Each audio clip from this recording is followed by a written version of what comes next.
Well, it's time for another episode of Create or Die. And in this episode, we're about to get real. We're about to get real about something that is important to me in my current place.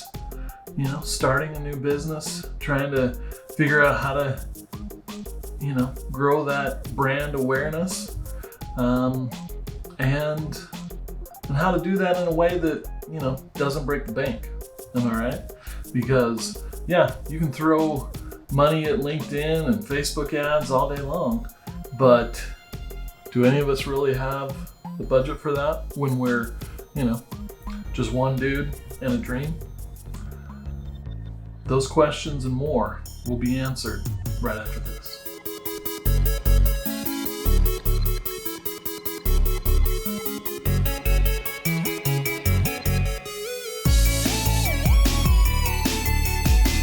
Wow.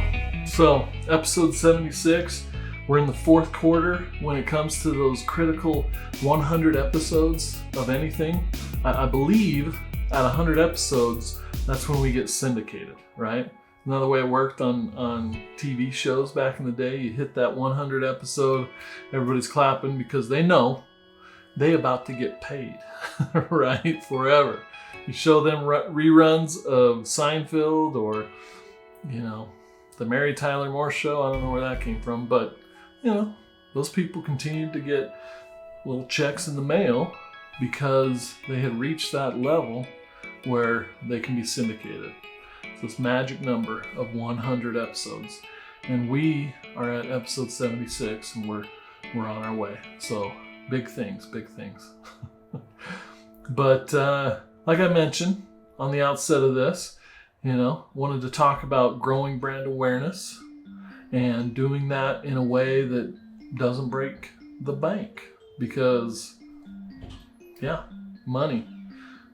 We want to keep the money. And yes, you do need money to make money in a lot of cases.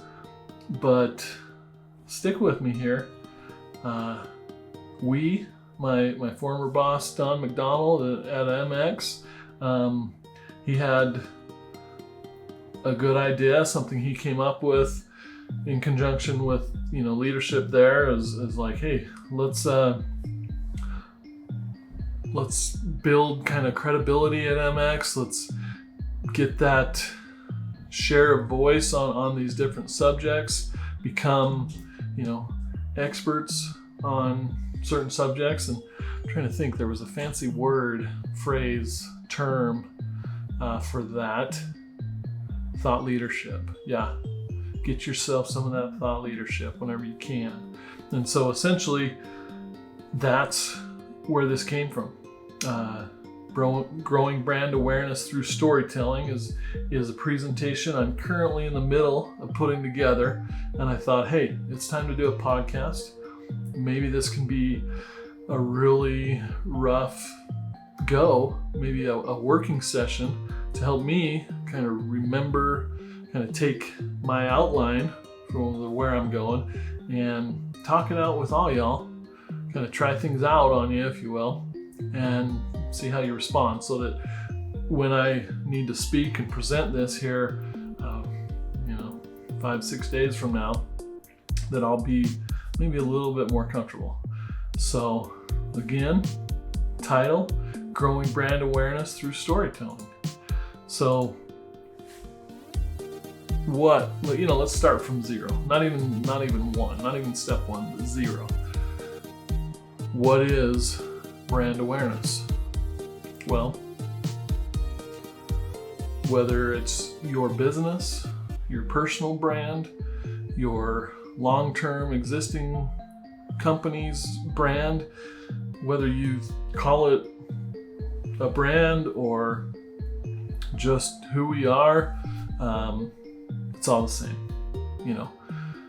Whether you are intentionally helping to build your brand or it's something that you're not even thinking about, you have a brand and it's either good or it's bad, or maybe it's somewhere in the middle, and that's where we're coming from. kind of the gray middle, the messy middle. There's a lot of noise out there, a lot of businesses vying for that attention. You see ad after ad on your social medias, if you still have ads on TV, radio, in print, everywhere. It's pervasive and it's noisy out there, and it's super hard to cut through that noise, right? So how, in this world of oversaturation of marketing, advertising, how do we do that? And what is that called? Well, that's called brand awareness, getting awareness for your business, your personal brand, your podcast, your taco stand, whatever it is. And I've identified 10 ways that you can do that, just ideas for how one might grow their brand awareness and basically do it for free or only for the cost of your own time, right? Because we've all got unlimited amounts of time, right? It might feel that way sometimes, but if you're an entrepreneur and you're wearing all the hats, then that's something you don't have a lot of. But this is an area where you want to carve out some time for. So those 10 items, those 10 ideas for growing your brand awareness is content marketing, social media engagement, email marketing, networking, webinars and workshops, engaging in online communities, forums, whatever, pages on Facebook, use video marketing, podcast appearances. Hit me up. Maybe we make it happen, utilize LinkedIn and consistent branding. So those are these 10 ideas that you can usually just pay for these with your own time for the most part. So, and on the outset, I believe I mentioned this idea of infographics. And what is an infographic? Well, it is information that it has been distilled in, down to its core, basically, to the most streamlined, concise story possible. And then to take it even to the next level, we bring in the graphics, we bring in the visuals, right? Because, I think there's been plenty of studies out there, and you probably experienced it yourself, that there are some who, like to read the words to learn. There are others who learn better visually, show me a picture of that thing. That immediately puts my mind at ease as to what's being said. I don't have to wrap my brain around some of these buzzwords that I may not understand or whatever. And then obviously a combination of both. So, I'm dumbing it way down, and I apologize. I'm not trying to condescend or anything, just making sure, we're covering the bases here. So an infographic is a distilled story with graphics that help reinforce that story. I would say, and I'm biased as a creative, as a visual storyteller myself, I would say the graphic side of things is the most important part of things. Because as consumers of content, if we look at something and it looks like it was done in Word or put together haphazardly or by someone who doesn't have any design expertise whatsoever, then we immediately assume that whatever it's got to say,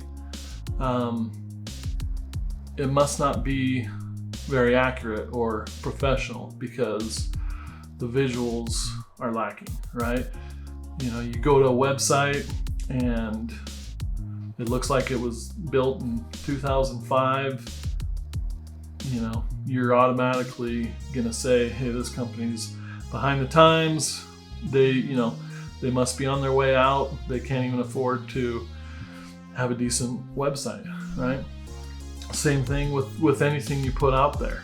And that, goes along with this consistent branding, number 10 on this list. And they're not in any, order of importance.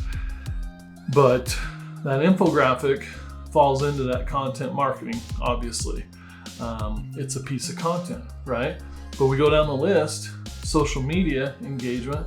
That's a good way to, once you've created this infographic, to get eyes on it, right? Put it out there on LinkedIn. Again, that's another item, number 9 on this list, utilize LinkedIn.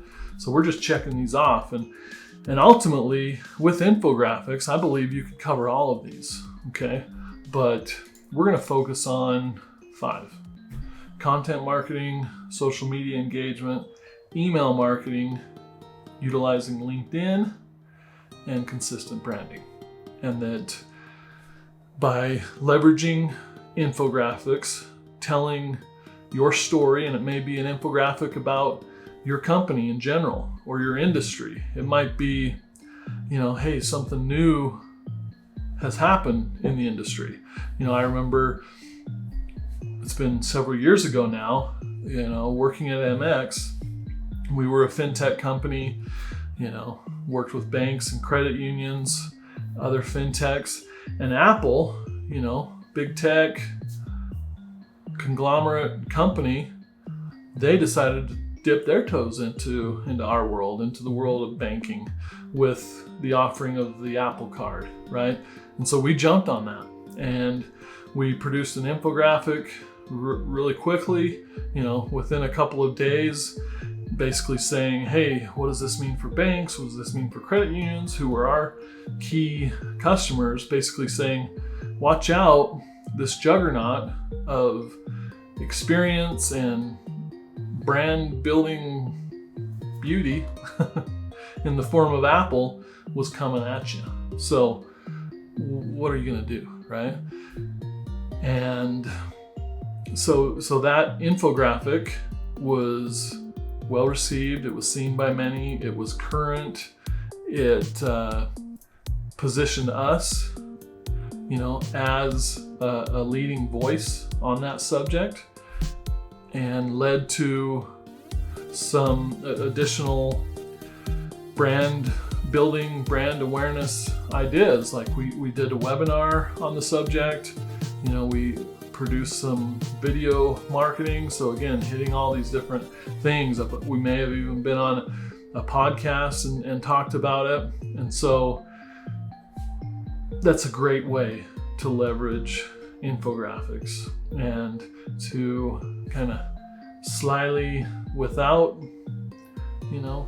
throwing your logo out there in front of everything and basically making this feel like an ad, saying, here's a valuable piece of content that will help you, Mr. or Mrs. potential customer, prospect, to, defend against this new player in your industry, in this case, Apple. So huge stuff. So the shining example of why infographics worked for us at MX was this example of Central Pacific Bank. Now, they're a bank in Hawaii that our sales team had been working on for several months, and they would fly out there, have some good meetings, but things weren't progressing.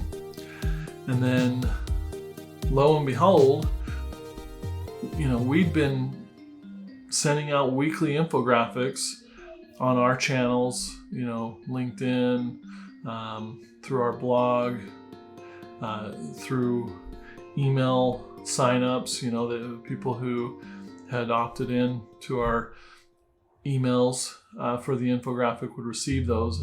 And one of these individuals who had done that, who was an executive at Central Pacific Bank, CPB, he reached out to the account executive, the salesperson on the project, and basically said, and I'm paraphrasing here a little bit, but he basically says, I can't tell you how these infographics affect me.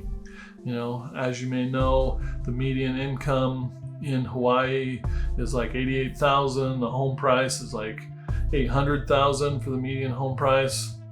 Even for a condo, you're talking $400K. This was back in like late 2018, early 2019. So prices are way higher now, right? And just felt like, they were the bank of the working class there in Hawaii. And they saw a lot of people who were hurting financially and needed that, financial literacy and ways to empower them to achieve that financial independence. And so he said in this email and in conversations basically that, the fact that MX has been sharing, their thoughts on this subject that was so near and dear to him, it helped push him over to, become a champion for the working relationship and for us to get that deal signed. So, you want to attach dollars to this. This was a multi-million a year contract for, I believe, 3 years or so. And so the efforts of, myself, our lead copy person there, and my boss, the CMO, Don McDonald, between the three of us and our time on a weekly basis to produce these, it was really impacting the bottom line, which, that's what it's all about when you have a business, right? So this is real. This isn't just fluff. And we've seen it happen. And this is just one example. Now, granted, it's a good one, but there were several others, and we'd see individuals use our infographics in their presentations. It just did a lot to help kind of get the conversation started and position us as a thought leader in the industry. Now, hopefully we'll be able to edit this in here, but I've got some examples of what some of these infographics looked like that we created during this period. And we were doing it on the weekly for at least a year. And then, priorities changed, leadership changes, and so eventually we stopped doing it, and I would argue that was a mistake.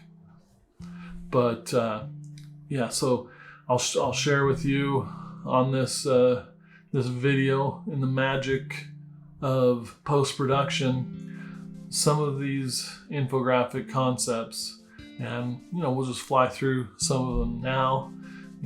We've got one on the poor in America, financial stress, kind of what that can lead to, with regards to domestic violence, depression, abuse, substance abuse, and even suicide.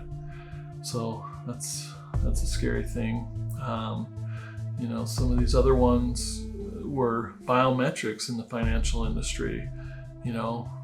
At this time, it was still fairly new to have face recognition on your phone, and that apps were starting to be able to tap into that as well, and kind of exploring what the future of that might look like. So that helped position MX as like forward thinker, innovator. And we hadn't even built anything. We were just talking about what could be built. And competitors, yeah, they could have taken our ideas or whatever, right? Others on student debt, this point, $1.5 trillion in student debt was kind of around the neck of those who had gone into debt for their schooling. So that's just a taste. We'll have a few more fly through of what these infographics look like. And some of them were concise and they could fit on like a 1920 by 1080 slide, but most of them were longer, 4,000 pixels long, and you could essentially take elements, graphics from those to help build out a presentation on the subject, perhaps, so that gives you an idea of what an infographic looks like. Now, how do you go about creating one of these? Well, that's a good question. That is a good question. Well, first of all, you got to know your audience, all the basics of marketing 101. So make sure you understand that and come up with a topic, and the thing that has changed between now and like 2018, 2019, when we were working on these, is AI. So, get yourself on the ChatGPT and ask it, like, what are, the 3 biggest challenges for my audience? And this is my audience. This is the field that I'm in. It'll come up with some ideas, and you can decide, like, are those good ideas? Do I need to investigate further? It's always a good thing, because AI has been known to kind of make things up, get things wrong, but it's a great starting point.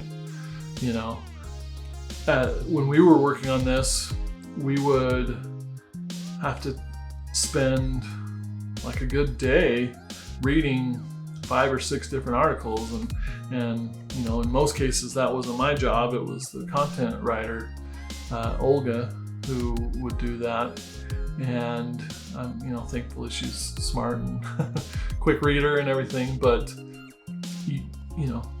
you ask AI, like, hey, look for articles from Forbes and Time Magazine or whatever, Wall Street Journal on this subject, and summarize these articles. And if you're using like ChatGPT 4, you're paying for it, you can drop in a link to an article and say, I think this article has some information I need, but can you just summarize it for me?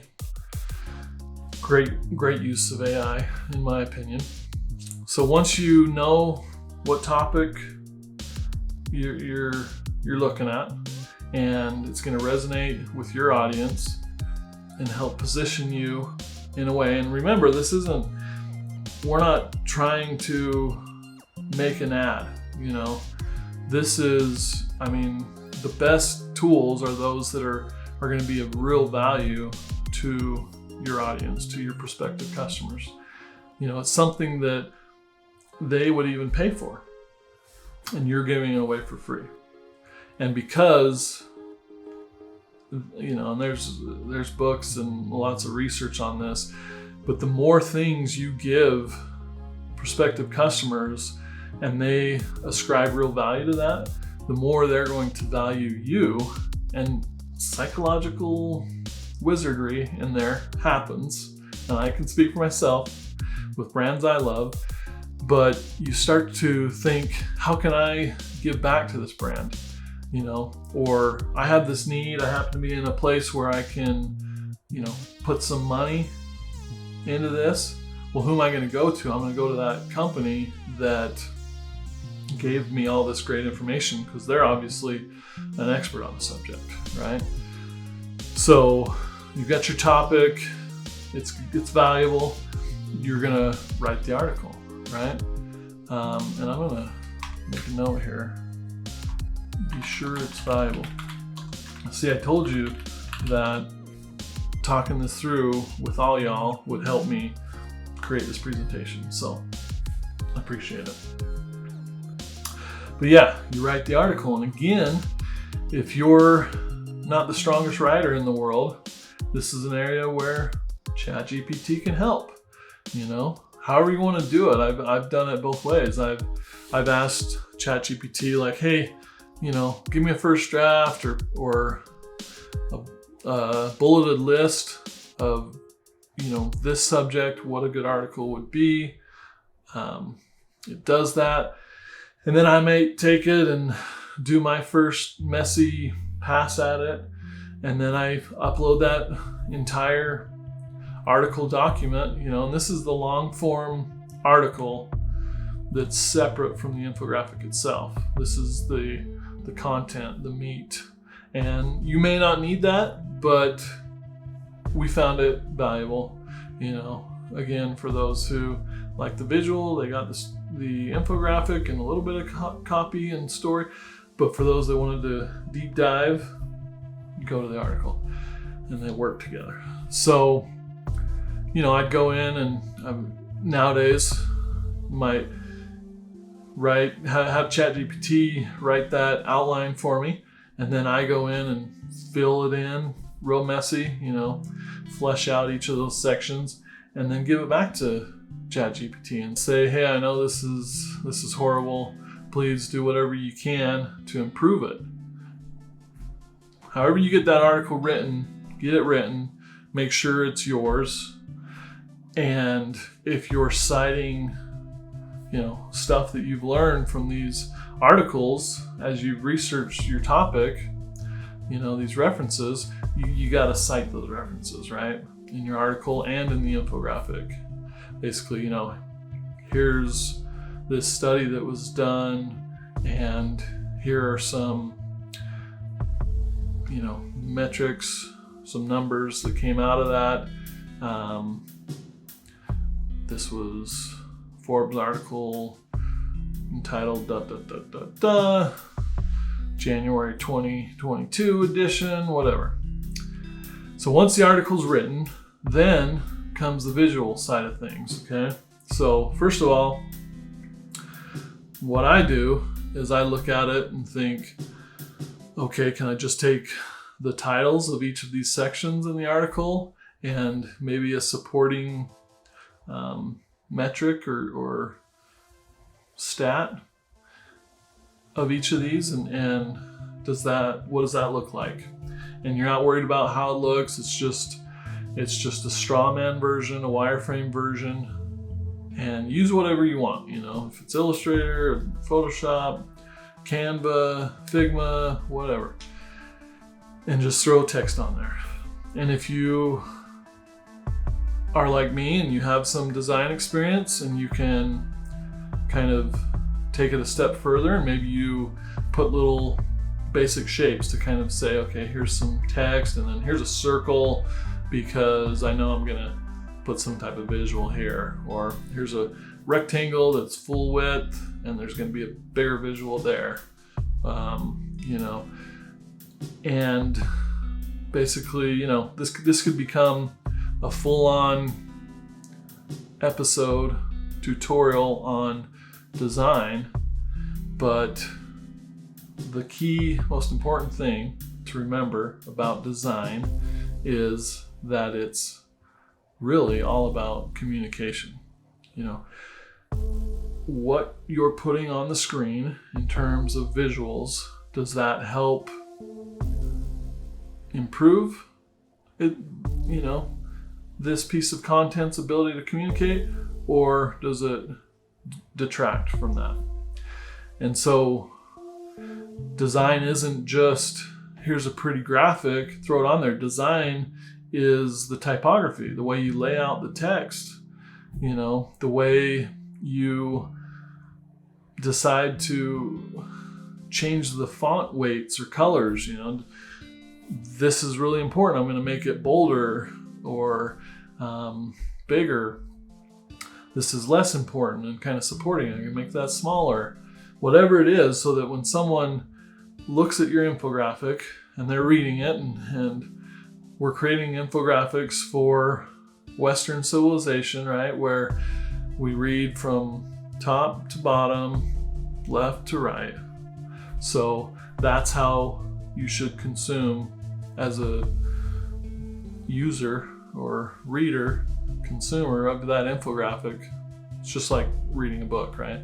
So there's a hierarchy to things, and so as a designer, I'm always thinking about, even at this wireframe stage, like, okay, this is going at the top of the page, this is the title, it's going to take up about this much weight. I've already made it a bigger font, much bigger, because that's where I want the eye to go to first.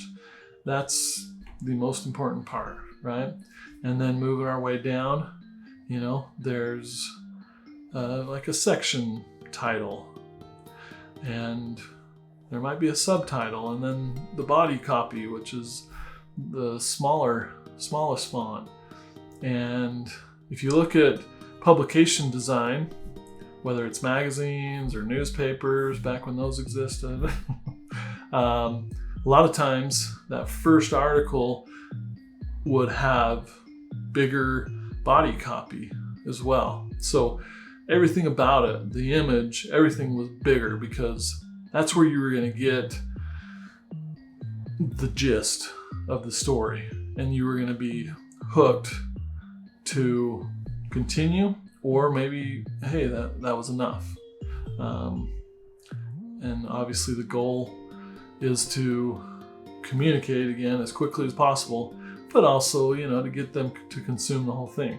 How can we continue to have multiple hooks throughout a piece of content? And that can be with the way things are written. You can kind of tease the next section, and again, go to ChatGPT and say, hey, I've got this paragraph.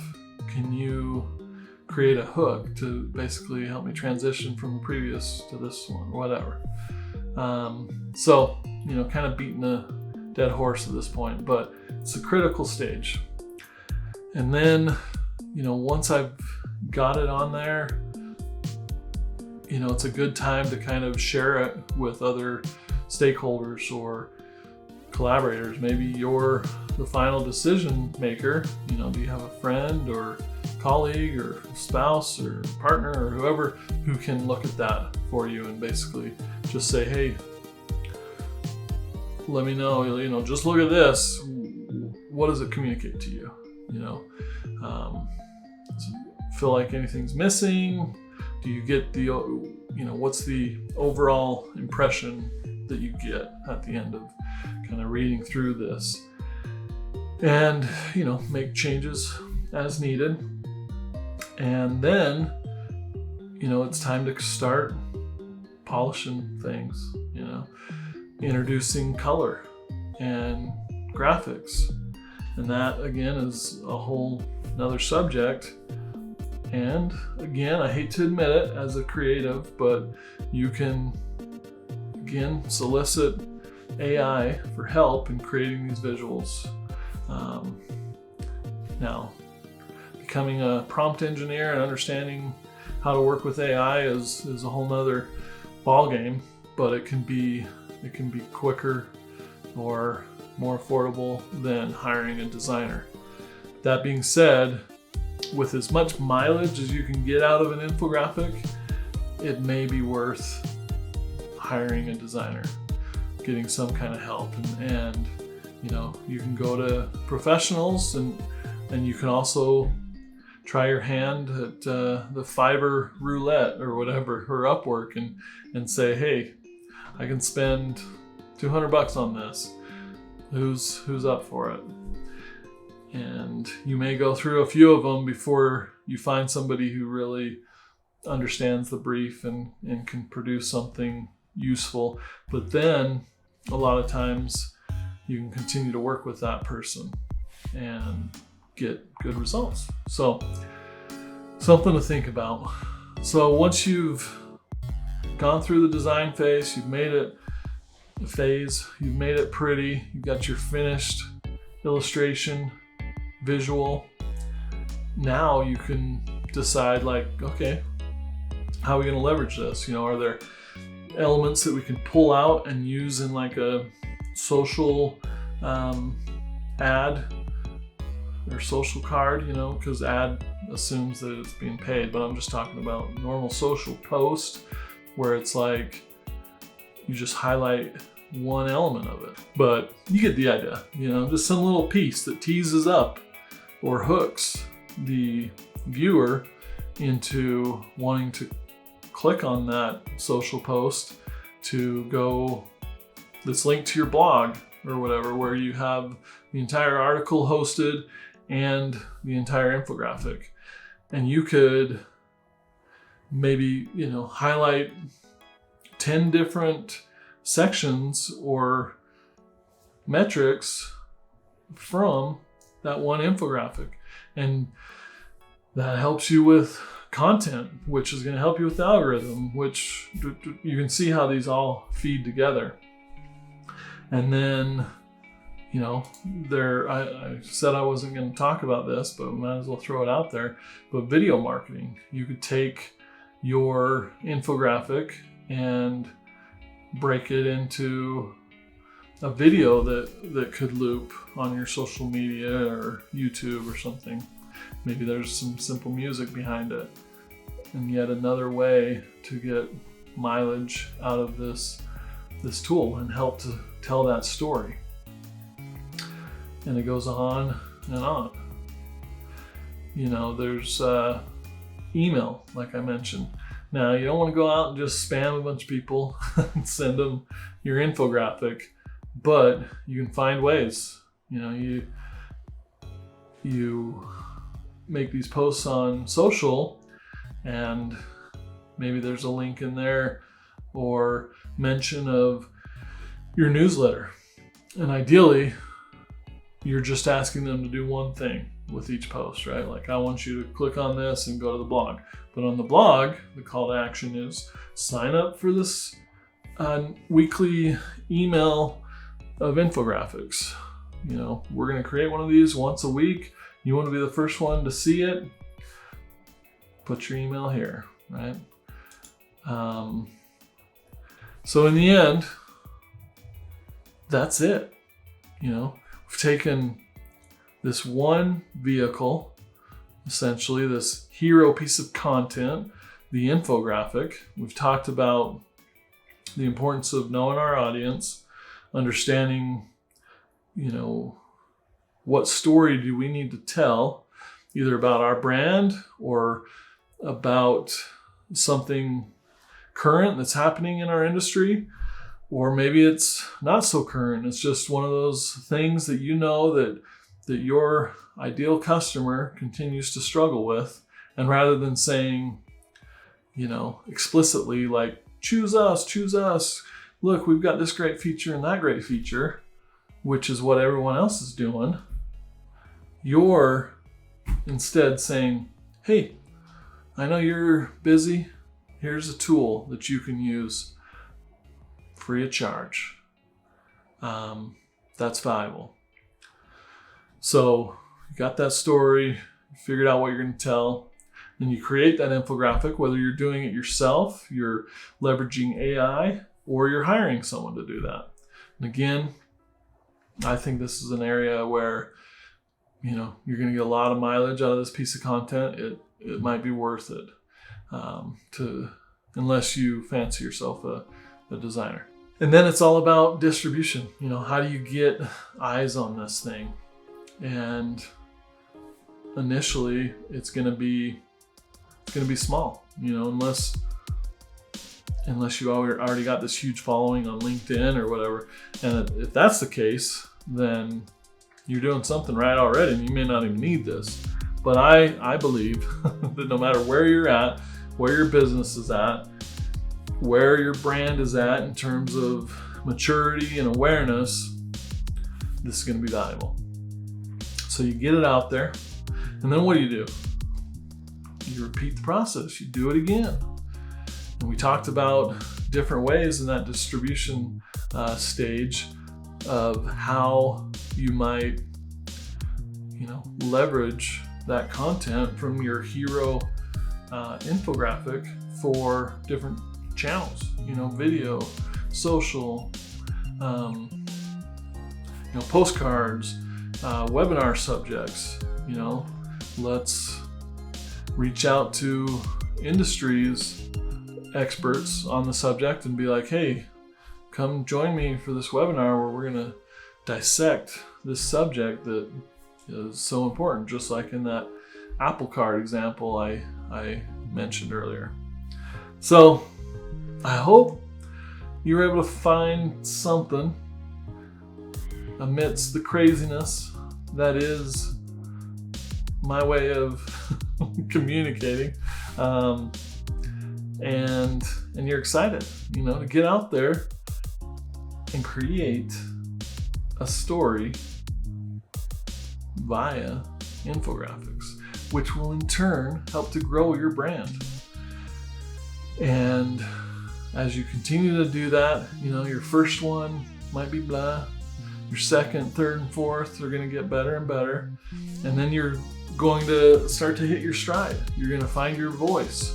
You're going to fine-tune that consistent look and feel, which is all about consistent branding, and that's visually, that's where my mind goes to first. It's like we've got a certain logo, we've got our color palette.